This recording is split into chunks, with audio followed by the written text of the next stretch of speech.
Phantom Blaster Overlord is finally here, but surprisingly, the support cards are the most intriguing part of these reveals.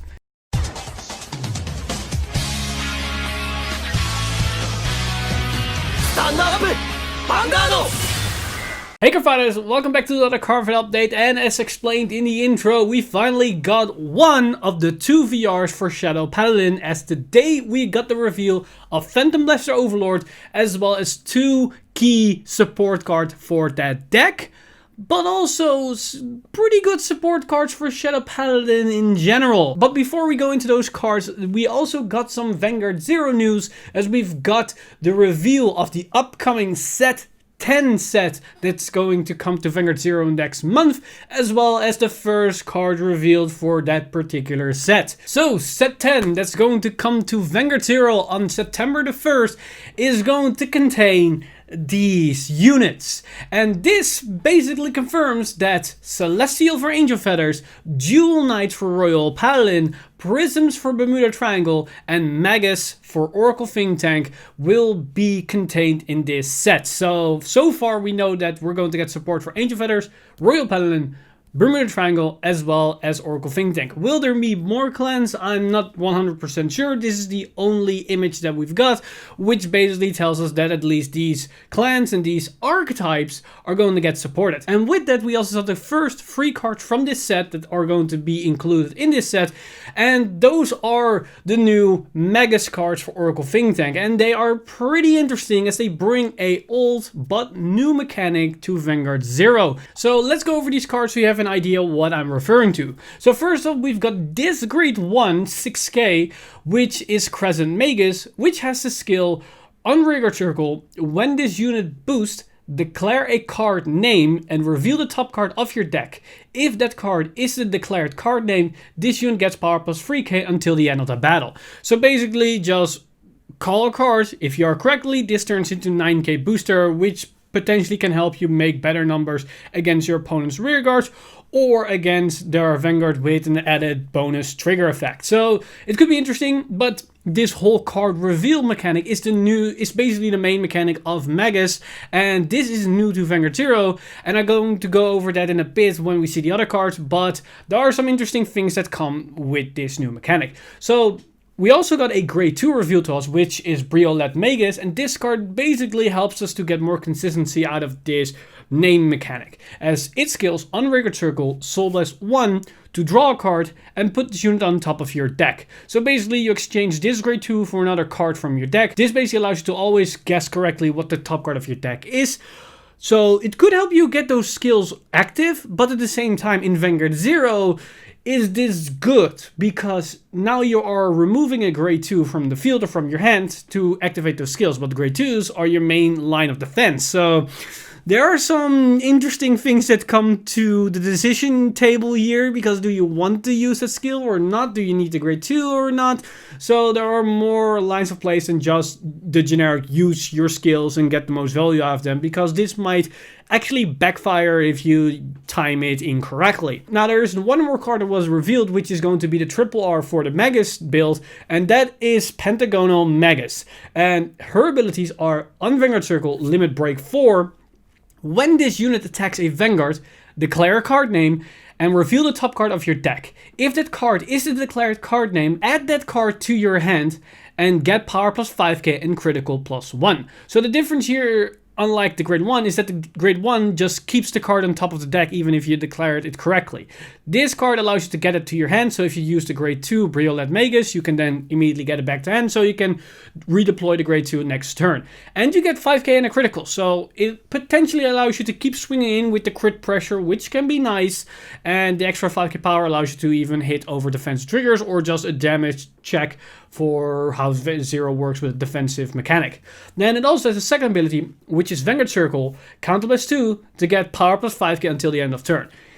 This is not that great in value-wise, but depending on how the Magus build operates, maybe you don't really use that much counterblast, so you could use it just to get that extra 5k power, because together with the Limit Break 4 skill, makes it a nice solid 21k column that with a good booster behind it, can actually hit for pretty high numbers. So depending how things goes, this could actually really work. And with the Crescent Magus behind it, it could make a 30k column, because you can utilize the boost ability first, guess top card, get it correctly or incorrectly. If you get it incorrectly, you at least now know what the top card is, and then you can get it correctly with your Pentagonal Magus Limit Break 4 skill. So what's interesting about this is that this mechanic is quite strange in Vanguard 0, because how are they going to incorporate this in the digital card game? Because in the physical card game, you can just shout out the name of a card, either be it in your deck or from your clan, or you can just shout out from a different clan if you want to guess it wrong.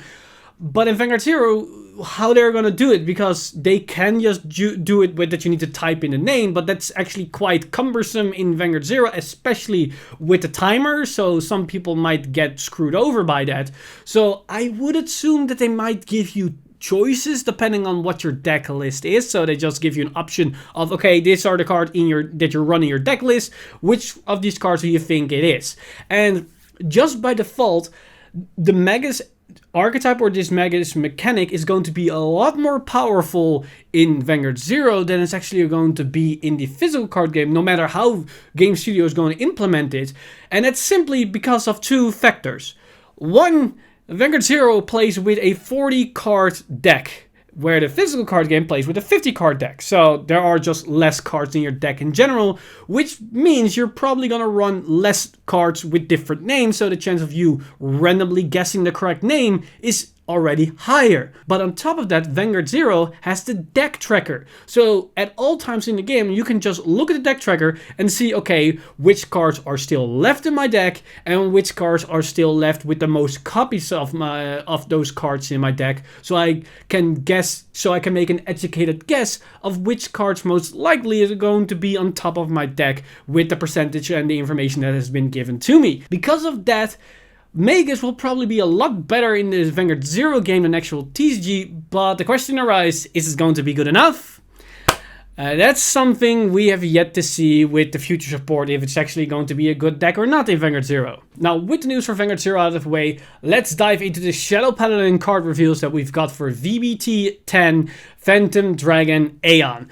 And these cards are pretty interesting, and we're going to start off with the support cards, and the first card that we're going to look at is a grade 1, which is Freezing Witch Bende. And keep note, her power is 5k, so she can be searched out with the main. And her ability is Act on Vanguard Circle. If your Vanguard is Blaster Dark, cost Soul Blast 1 and retire this unit. Search your deck for up to one Phantom Blaster Dragon, so the old school VR, write it as stand, shuffle your deck, and until the end of the turn, that unit cannot activate its act abilities. So what this card allows you to do is basically Superior Right into Phantom Blaster Dragon, but it will be a vanilla 13k Vanguard that swings in with triple drive because both its abilities are act abilities. So this have some changes to what Shadow Paladin could do, because Blaster Dark on its own could potentially get the twin drive, but you need a minus for it. This card basically gives you the same, that you get twin drive on your grade 2 turn, but it's then on a grade 3, so you're sitting also at a higher defensive base. You also get the force marker. But you still need to trade off this card because you need to retire it and cost you an extra soul, but for the added advantage of what you're going to get, that's actually pretty good. But on top of that, it also allows you to use Gust Blaster Dragon, the second VR for the Blaster archetype for Shadow Paladin. That card can be used a bit faster because it also got a little bit more power if you had a Blaster card in your soul. And with the Superior Right engine, you could actually set it up a turn faster. But of course, this is mainly to do with the new Phantom Blaster Overlord, but we're going to go over there in a second. But there is also one more aspect to this card, and that's on the premium side of things. This card allows you to Superior Right. So this has the same effect as every other Superior Right engine in every other deck in premium, as this allows you to stride a turn earlier, because if you went first, you go to grade 2 while your opponent is grade 1, then you use this skill, you go to your grade 3, and then the next turn your opponents go to grade 2, then the subsequent turn you can stride because you already were on a grade 3 for a turn. So that is actually pretty interesting, and it allows Shadow Paladin to have something extra to what they already had access to. And Blaster Dark was a pretty good staple in Premium Shadows because it's just a really good grade 2 game card, so you're probably gonna run it. Now, on top of that, we also got a second support card, which is this grade 2 Damp Hood Dragon. And once again, this is a 5k unit. So this is yet again a target for the main, and that's going to be very important, as you're going to see in its skill, because its skills are Continuous Vanguard Circle. If you have a Vanguard with Blaster in its card name, this unit gets power plus 5k. So it can be a 10k attacker, which is nice because it's a 5k body, so you could really use the extra added power. And interesting enough, it is during either player's turn, so if you're sitting on Phantom Blaster Dragon or Phantom Blaster Overlord or whatever blaster, it basically is a 10k unit like any other grade 2 force card, so it's an interesting trade-off to then make it synergize with the main, which is actually a pretty interesting design if you ask me. But the main value lies in its second ability, which is Act on the Rearguard Circle, cost Soul Blast 1, and retire this unit, so the exact same cost as the grade 1. Search your deck for up to 1 Blaster Dark, put it into your hand, and shuffle your deck. So this card allows you to search the Blaster Dark, and the grade 1 5k allows you to utilize the Blaster Dark to then superior right into a Phantom Blaster Dragon. So what you want to do with these cards is basically on turn 1, call in the main to the field, use the main to superior call Damp Hood Dragon, then use Damp Hood Dragon to search out the Blaster Dark if you don't have one in hand. Next turn, write the Blaster Dark, then use the main again to search out Freezing Witch Bende, then use its ability to then superior right into a Phantom Blaster Dragon and set up for your subsequent turns afterwards, be it in Premium or in Standard. It costs you 2 cards on the field, those 2 specific units, and 2 soul, but you're already gonna generate the soul by just writing, and those 2 cards, sacrificing them doesn't really mean a lot because you just superior call them with the main, so you actually don't lose in card advantage. But then you may ask the question, okay, this is interesting, you have a superior right engine to Phantom Blaster Dragon, but besides the whole thing with Stride and Premium, what does this exactly do for Standard, as Gust Blaster is nice, but it's probably still a bit too slow and outdated for the current format? Well, there is of course the new boss unit that is Phantom Blaster Overlord. But before we go into that card, there's one more remark that I want to make with Damp Hood Dragon before anybody is gonna say that I skipped this one or overlooked it. This card, yes, it works with blasters, and it can be nice for Phantom Blaster Overlord to add this consistency, but this card allows you to search out Blaster Dark. There's one more archetype in Shadow Paladin that can actually utilize this card very nicely. Of course, Mordred Phantom, and because this costs soul and not counterblast, it actually works really nicely together with the whole engine for Mordred Phantom. So this could actually be a really good support card for Mordred Phantom because not only helps it search out the Blaster Darks, but you're already going to run the mains in Mordred Phantom. And because it's a 5k unit, it actually basically says your main tapping searches you out for a Blaster Dark and also filters your deck for another card.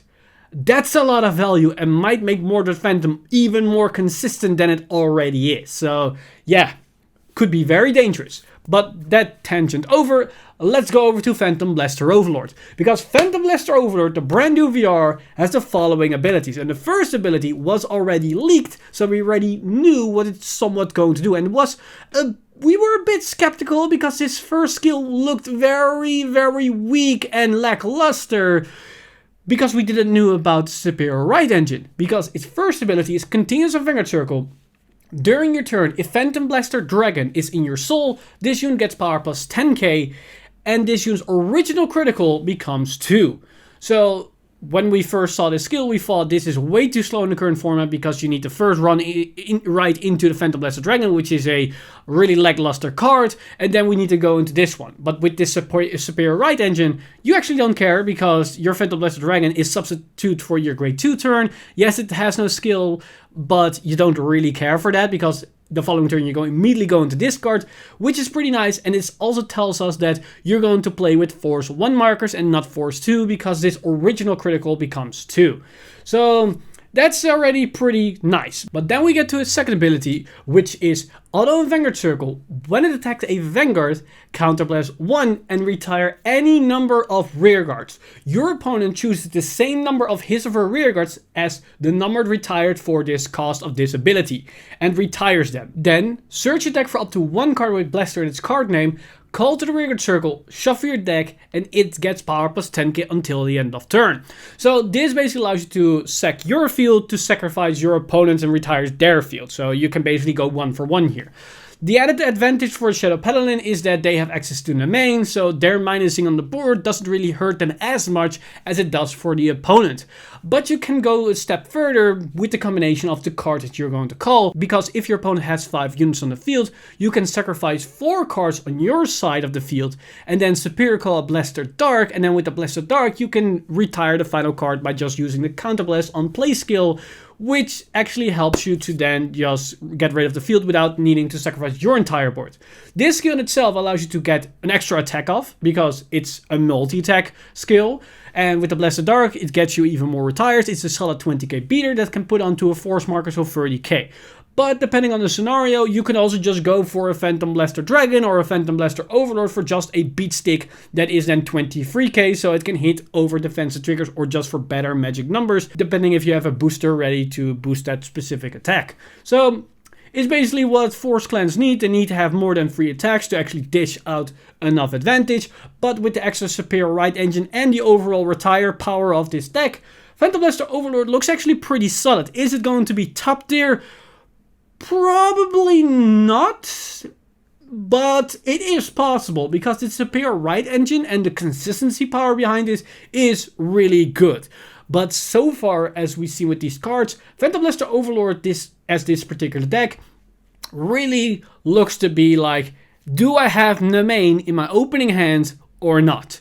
Because this entire engine revolves on you getting the main early on. But if you don't have the main on turn 1, you could basically fix it by having in the main on turn 2 and being able to ride Blaster Dark normally. Because if you can just ride the Blaster Dark normally and call out in the main to search out for the Witch on turn 2, or you have the Witch in your hand on turn 2, then you have the same exact value that you need to get the superior ride engine going fast enough so you can go into Phantom Blaster Overlord. Because if you need to ride Phantom Blaster Dragon normally on your grade 3 turn and then go into Phantom Blaster Overlord, yeah, you're probably not gonna win that fight unless you're up against a slow control-y type playstyle where you can actually get away with going a turn slower than usual. But so far, Phantom Blaster Overlord looks actually pretty interesting. And that basically concludes this Cardfight update.